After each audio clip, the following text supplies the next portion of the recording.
Very good afternoon to each and every one of you. Thank you so much for joining us on this Tuesday as we are continuing our study in the book of the Judges. We are continuing to walk through the history of the Bible, the story that God has revealed to us in his word. We hope that you have had a great start to your week, and we're thankful for you joining us as we engage in this Bible study today. Joining me as always is my good friend, Alan Sienestrang. Alan, thank you so much for taking time out of your busy schedule to study with us today. Hope that you're doing well and hope you're excited to continue on this story of Gideon today. Yeah, I'm excited. We mentioned last week with Gideon, we're kind of in right in the middle or the hump of Judges right here, and we've kind of been heading in a decent direction, but now we're kind of taking a turn for the worst, I think, with the last half of Gideon. Really, in the when we get to the chapter, I guess on Friday, we'll see that. But from here on out, the Judges just kind of they tend to get worse and worse at this point.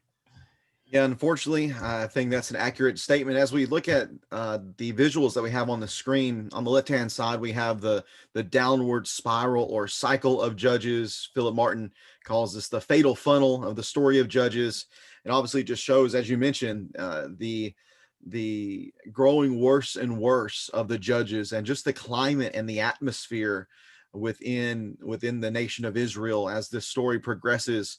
And of course, it begins on the highest note in the prologue, where there are some successes and going in and ridding the land of some of the Canaanites that were inhabiting it to begin with once they entered in. But from there, just kind of goes downhill bit by bit. First with Othniel, and then Ehud and Shamgar mentioned, Deborah and Barak are mentioned as well. And as you said, we're in this middle section of Gideon's story, which could be broken up in into two halves.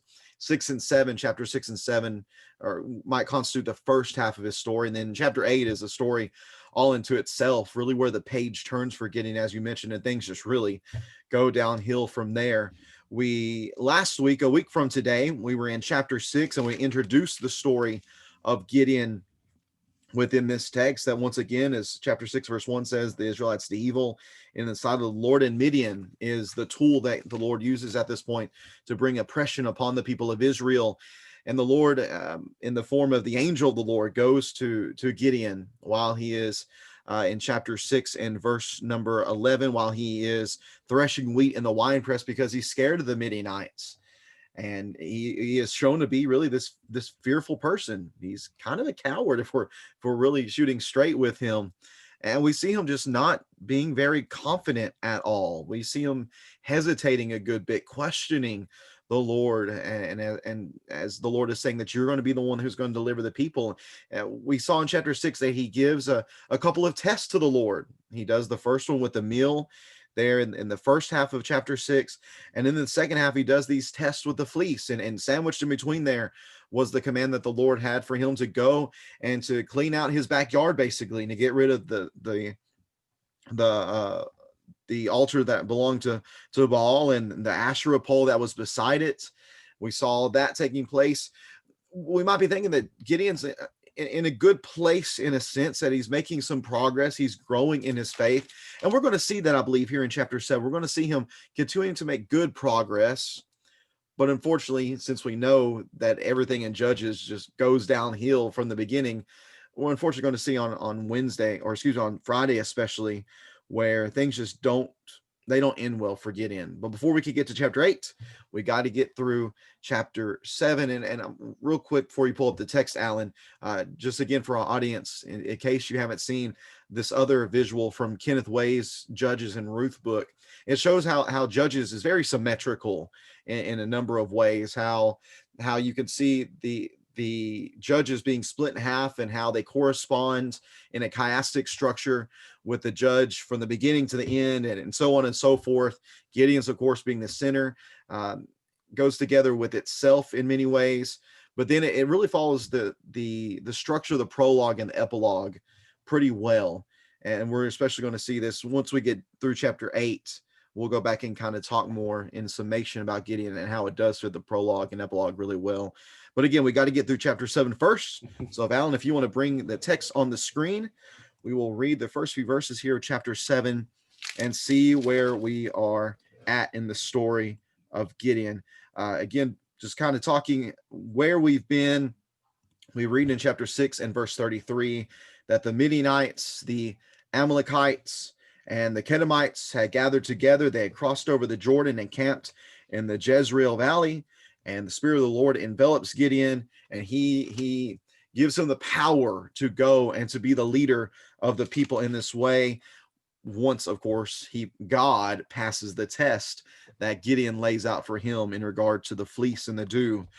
But here we pick up at chapter 7 and verse number 1, that Jerubbaal, that is Gideon. Remember, he was given that name back in verse number 32 of chapter 6, which is the persona that we would hope Gideon would really grow into, and the fact that he would contend against Baal and the paganistic tendencies of his family.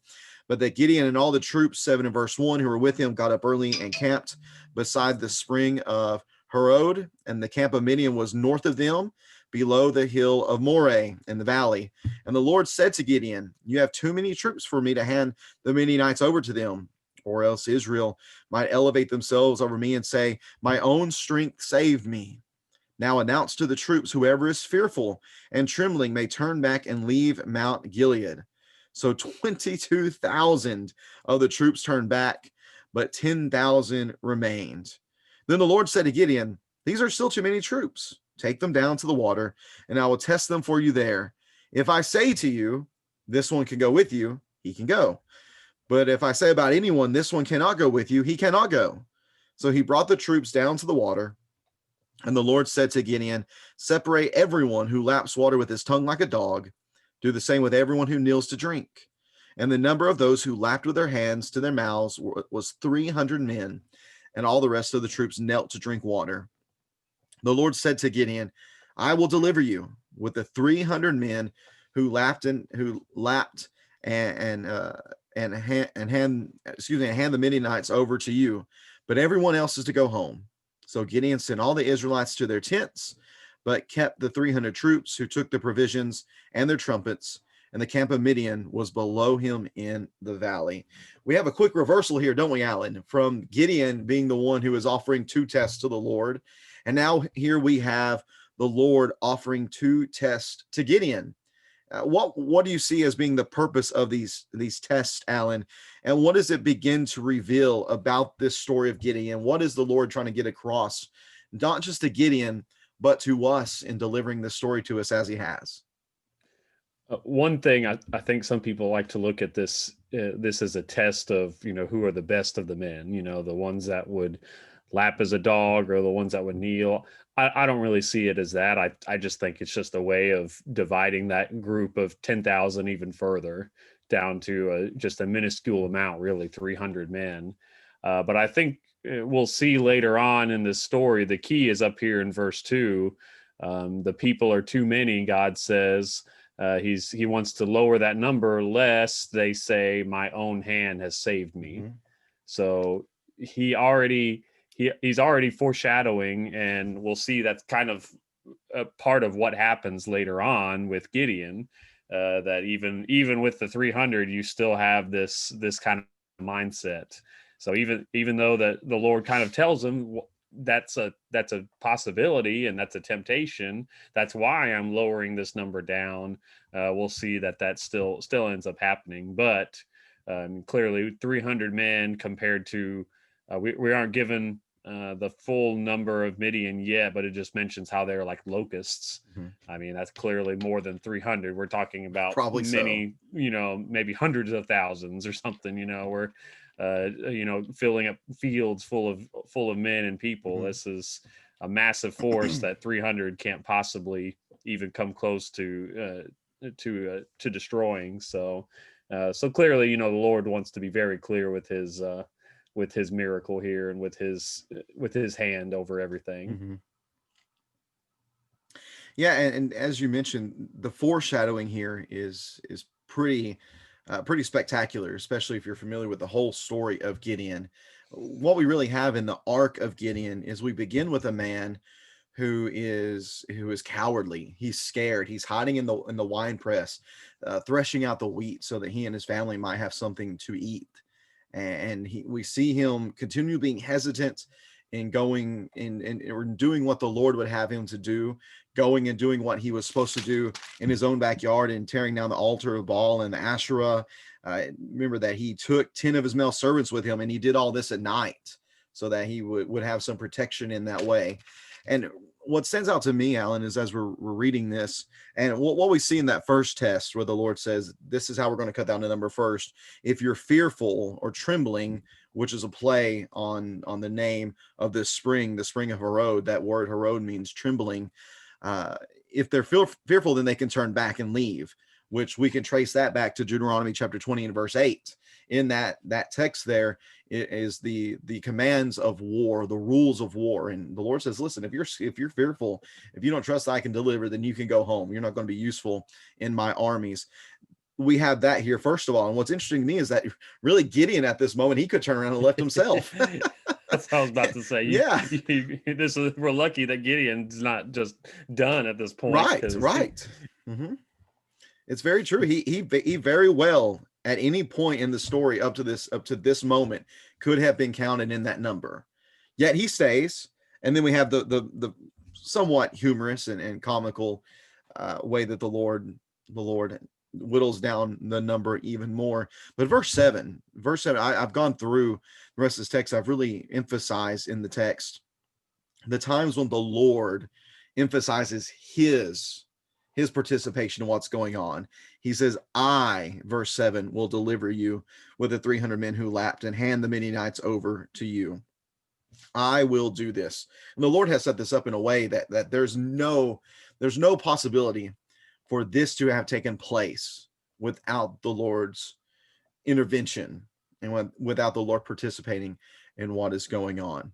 So we come to verse 9 then, Alan, that night in Judges 7 verse 9, the Lord said to them, get up and attack the camp, for I have handed it over to you. But here it is again, if you are afraid to attack the camp, go down with Purah, your servant, listen to what they say, and then you will be encouraged to attack the camp. So he did. He went down with Purah, his servant, to the outpost of the troops who were in the camp. Basically, that was Gideon admitting that he was scared. I want you to go down by yourself, but if you are scared, you can take this person. Gideon says, all right, I'm definitely taking this person with me.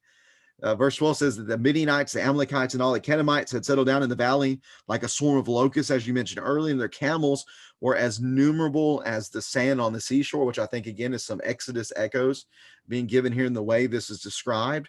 Verse 13, when Gideon arrived, there was a man telling his friend about a dream. And he said, listen, I had a dream. A loaf of barley bread came tumbling into the Midianite camp, struck a tent, and it fell. And the loaf turned the tent upside down so that it collapsed. His friend answered, this is nothing less than the sword of Gideon, son of Joash, the Israelite. And God has handed the entire Midianite camp over to him. Going on to I guess we'll read verse 15 to just kind of set us up where we're going, Alan. When Gideon heard the account of the dream and its interpretation, he bowed in worship. Then he returned to Israel's camp, and he said, get up, for the Lord has handed the Midianite camp over to you. Whenever the Lord is communicating with Gideon, and he's telling Gideon that you can attack this camp, I have handed it over to you. But if you are afraid, do this instead. Instead of having confidence in what the Lord has said, he is fearful. He is scared, and he takes advantage of this out. It's just so weird to me, Alan, how the Lord telling him directly that I have given this to you isn't enough for Gideon, but it takes having this dream being heard discussed within the Midianite camp. That's kind of the catalyst that gets him excited. It gets him filled with confidence to go and do this work that the Lord has given him to do.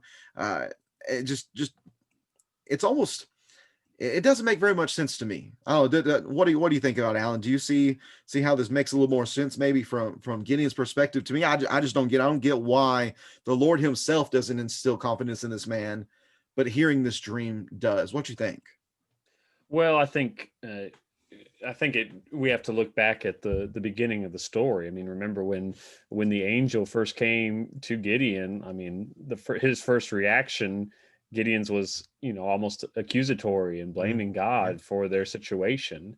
So, and that was part of why I think he asked all of these signs. I mean, he was he was jaded by the by the life that he lived in Mhm. subjection to the Midianites all these years. So um, so in a way, I can understand uh, his just lack of faith. I mean, he'd forgotten that he felt like the Lord had forgotten them. I mean, I think this was a common thing that the people had believed as well.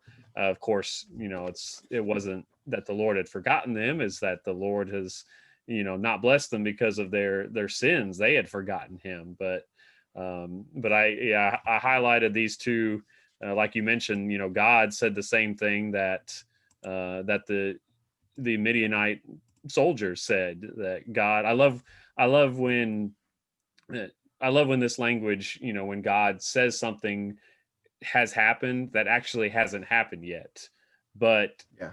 it has happened because God has, ensured that it will happen, if that Mhm. makes sense. Just it's so sure that it might as well have already happened, And from even God's though, perspective, he sees things differently than we do. He's able to see yeah, the I beginning mean, from to the end, and unlike we, where we're seeing things in a time restricted way, we can only see what has happened, what's currently happening. We can't see for certain as God sees. It definitely shows the ability that God has to know, in a sense, that it has happened, which just way over our heads and our understanding.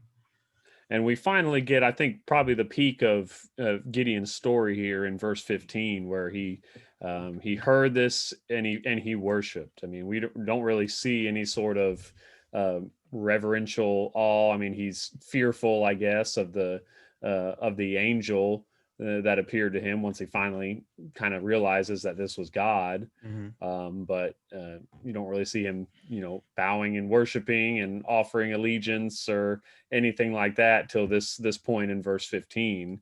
And now we finally see, faithful action actually happening with him. For, he tells his camp, arise and go. It doesn't matter at this point that there's only 300, which I'm sure, if whatever doubts he had with, 20 or 32,000 men, were amplified when it was whittled down to 300. So that's Right. probably why, uh, when God came to him and told him to go down to the camp, that was, maybe that was why he told him to do that, because he was starting to have those doubts creeping in again. But now, I mean, he's a man full of faith, and knows that God is going to be with him. Which, I mean, I think this point and this victory is why he's listed in Hebrews 11, not for the whole picture of his life, but for this, this moment of clarity and faith that he finally achieves, at least for a time. Yeah, this is definitely, I think we would agree, the high point of Gideon's time as this judge, leader, warrior, savior for Israel, where he does recognize what the Lord has said, and he's willing to finally act upon what the Lord has commanded him to do. Again, verse 15, Gideon heard the account of the dream and its interpretation. He bowed and worshiped. He returned to Israel's camp and said, "Get up, for the Lord has handed the Midianite camp over to you." And then we have some Jericho echoes here. Then he divided the 300 men into three companies and gave them each a trumpet in one hand and an empty pitcher with a torch inside it in the other.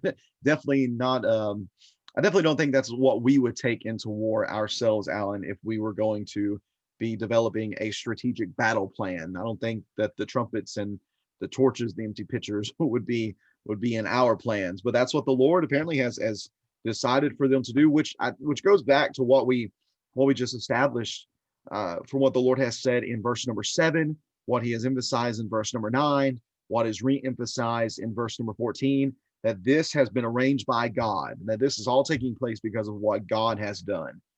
He says, verse 17, "Watch me," he said to them, "and do what I do. When I come to the outpost of the camp, do as I do. When I and everyone with me blow our trumpets, you are also to blow your trumpets all around the camp, and then you will say, 'For the Lord and for Gideon.'" Gideon and the 100 men who were with him went to the outpost of the camp at the beginning of the middle watch after the sentries had been stationed. They blew their trumpets that broke their pitchers that were in their hands. The three companies blew their trumpets and shattered the pitchers. They held their torches in their left hand, their trumpets in their right hands, and shouted, "A sword for the Lord and for Gideon." Each each Israelite took his position around the camp, and the entire Midianite army began to run, and they cried out as they fled. And when Gideon's men blew their 300 trumpets, the Lord caused the men in the whole army to turn on each other with their swords. They fled to Acacia House in the direction of Zerah, as far as the border of Abel Meholah near Tabbath. And the men of Israel were called from Naphtali, Asher, Manasseh, and they pursued the Midianites. Here, Alan, we have the fulfilling of the judges cycle here within this entire story of Gideon. Really, we have in verse 15 the arc of it all. That moment, probably Gideon's greatest moment of strength, before I think we pretty quickly see things beginning to turn a poor direction here, simply in what Gideon says for them to say. Now, before you might give some explanation for what is said, I want to simply read something that's in Kenneth Way's commentary on this whole idea of for the Lord and for Gideon. He says that this declaration is strikingly similar to a number of dedicatory inscriptions that feature a divine name followed by a royal name. For Baal and Padi was found on an Israelite store jar from the 7th century. For Astarte, for Pygmalion, was on a Phoenician gold medallion from Carthage in 8,000 or in 800 BC. And to revere God and King was found on Neo-Assyrian inscriptions in the 8th century. What we see here is not something that was uncommon during the ancient days and the times of war. But Alan, why does this begin to signal maybe the downfall of Gideon at this point? We've just had this high point. We've just had this high point where he has faith in what the Lord is going to do through him. He worships the Lord. He acknowledges and has confidence in the fact that the Lord has handed the Midianite camp over to the Israelites. But then we have him say this particular thing. Am I making a big to-do about nothing? Or what's going on with what he says here? Yeah, that's what I've read, is just this statement on the surface to us. It sounds fine for the Lord and for Gideon. Yeah, the Lord is first, and then Gideon is second. Well, really, that what we see from equal phrases and in that time, it's really the Lord and Gideon is what he's saying. Putting himself on equal plane with God in this sense, and specifically on equal plane in terms of who was the one that brought the victory, which the text is clear about who brought the victory, which was the Lord. I mean, Gideon, he's the mighty warrior. Yeah, right. That was Valiant warrior from chapter 6. Yeah, sarcastic statement. I mean, he's clearly not that, but he's the one. Since he's the leader, he gets the credit for the victory, and he gives himself that credit, and he's gonna get that credit from the people as well later on. I mean, they're with their actions, they're wanting to make him basically king over them down the road. Well, we see Gideon already kind of is starting to consider himself on that level, Right. I mean, to the level of next to God, and we already we already know what happens to people that put themselves up too high of a pedestal, or especially if they put themselves on the plane of on the same plane as God. That usually doesn't end well for them. So you're again, a lot of these judges is interesting, because a lot of these types of things kind of fall under the radar, but when you go back and kind of dig deep, you see the stepping stones toward where we're heading, and then it starts to make sense. But for now, they're scattered in there, but our big focus is this big victory over the Midianites that we're more focused on, and we can sometimes pass over these little nuggets. Yeah, and it's cool for me because in the way my Bible is set up, I have four columns, two on each page. And at the top of each of these four columns, I have basically the same thing said. The top of the first column, the Lord says that I'm going to do this for you, but we got to cut down the number, that way you don't take credit. The second column, the very top of it says, I will deliver you with the 300 men. Top of the third column, there's uh, the concession that God has had in the entire Midianite camp over to him, being Gideon. And then that fourth column, the Lord caused the men in the whole army to turn on each other with their swords. Again, using my particular Bible, I see that so clearly. And yet, if we're just reading the text, if we're just having a cursory reading, we might not catch those things, which is why it's good for us, I think, as you mentioned, to slow down a little bit and connect these dots. The dots are there within Judges, and I think they're very purposefully given throughout the text. These dots are these kind of stepping stones to where if we connect these dots and if we go from stone to stone, we're going to see the underlying issues that are present within the Judges as individuals and then really as a whole, and especially as they grow worse and worse. Here we have in this arc of Gideon, we have him beginning to to be in the beginning, he's this cowardly figure. He's a scared person. He's hesitant. He's not confident in doing what the Lord calls him to do. And then he begins to gain some confidence. He has this high point with what is said in verse 15, that he believed him, he bowed down and worshiped. But as soon as he hits that high point, then things start to go downhill. We start to see maybe these royal type of aspirations, where instead of the glory going only to God, he might begin to take a little glory for himself. And while it might start off seemingly small, we might not think much of it. What we're going to see in our next study on Friday is that snowball, that tiny snowball, begins to grow exponentially and gets out of control very quickly, to where we end up finding Gideon doing some pretty horrific things as he serves within this role as judge and savior and warrior for Israel. But right here at the end of chapter 7 and verse 23, Alan, we really have the conclusion of the cycle of the Judges for the most part.